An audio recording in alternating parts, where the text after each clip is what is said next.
Okay, so in this video, we are going to consider our first optimization problem. If you look on the problem sheet, this is the second problem. So let's look at the question. We want to find a positive number such that the sum of the number and its reciprocal, so 1 over the number, is as small as possible. So let's see, we want a positive number, call it x. So x is bigger than 0. And we're trying to minimize the sum of the number itself and its reciprocal, so x plus 1 over x. So let's write down this is f of x, and then our interval will be for positive real values, so from positive and from 0 to positive infinity. And we want to minimize this quantity. And I'll just simply write min for minimizing. We want to minimize the function f of x, being x plus 1 over x. And what is our interval for the x values? I'll write int for interval.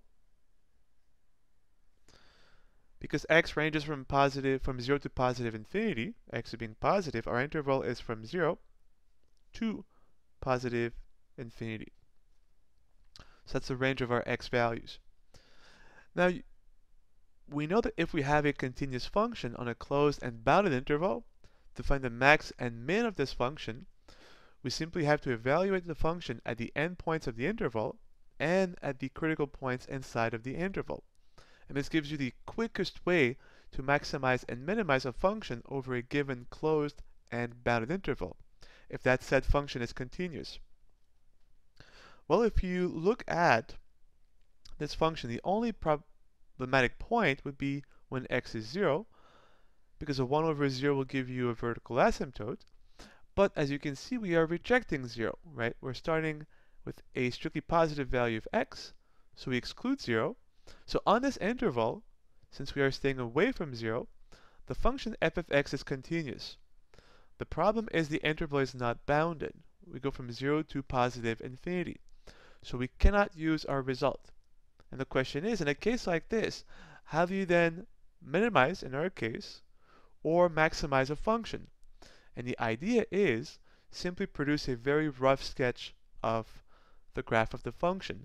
And then you'll be able to see from your sketch if there is a minimum and or a maximum.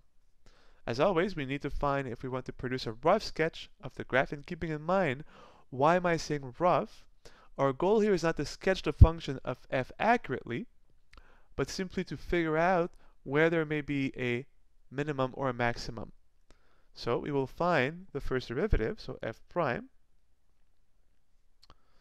Well, if you want to differentiate this, you can simply rewrite the 1 over x as an x to the negative 1. So the derivative of f will be 1 minus x to the negative 2. Find the second derivative, f double prime, to give you concavity, which is the derivative of 1 is 0 minus negative 2, so positive 2, x to the negative 3. You can rewrite both using positive powers of x, so the first derivative ends up being 1 minus 1 over x squared, and the second derivative simply 2 over x cubed. Let's find our possible critical points. Those are points where the derivative is undefined or 0. Well, the derivative would be undefined if x were allowed to be 0. As we are excluding 0 from our interval, the derivative will always be defined. So we're looking for values of x where the derivative is equal to 0. So let's solve for x. Send 1 over x squared on the other side. And this gives you 1 is equal to 1 over x squared. Multiply by x squared, and you'll get x squared is equal to 1. Therefore, x is either plus or minus 1. So x is negative 1 or positive 1.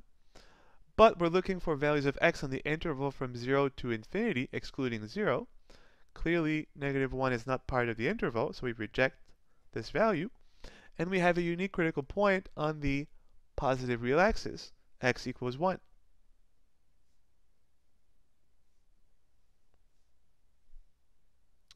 So we have only one critical point. The question is, well, what does the curve look like at this point? Do we have a local maximum, in which case the curve would be concave down, or do we have a local minimum, in which case the curve is concave up? Well, if you notice, we have our second derivative here, 2 over x cubed, and because x is always positive, x cubed is always positive, therefore 2 over x cubed is always positive. So because x is only allowed to be strictly positive, the second derivative at any given positive value of x is also positive for any x. Well, if the second derivative is positive for every value inside of our interval, the curve is always concave up.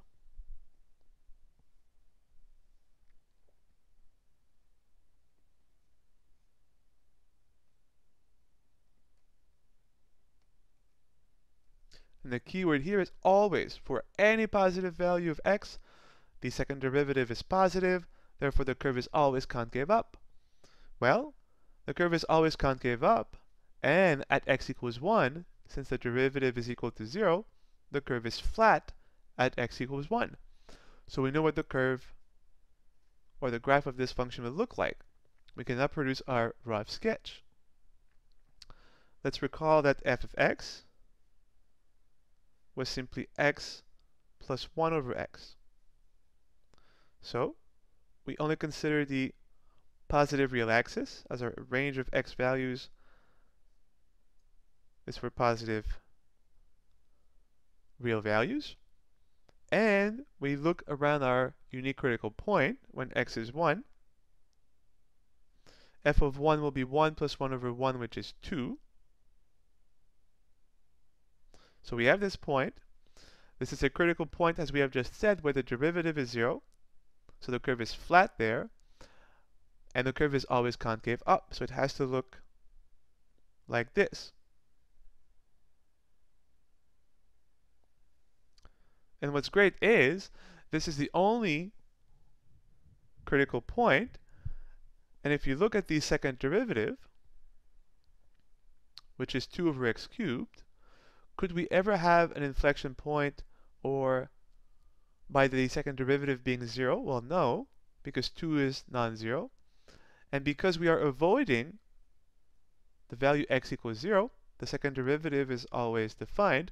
So confirmation that the curve will always be concave up. So if you look at your graph, really rough sketch of the graph of x plus 1 over x, since there are no other critical points or inflection point, the curve will never change its behavior again. It will always look like this. And so if you notice, we have just found our absolute minimum. And you can replace the word absolute by global. They are synonyms. So this is the absolute slash global minimum of the function. And what was the question? If you remember, the question was to find a positive number x such that the sum of the number x plus its reciprocal, 1 over x, is as small as possible. So we were asking for a value of x that is positive so as to minimize this function. So we were trying to minimize the function x plus 1 over x for strictly positive values of x. And now we have just done so. By producing a rough sketch of the graph, we found that the function is minimized when x equals 1. And the minimum value is 2. So the real number, whose sum between itself and its reciprocal is minimized, is simply x equals 1. And that is our answer.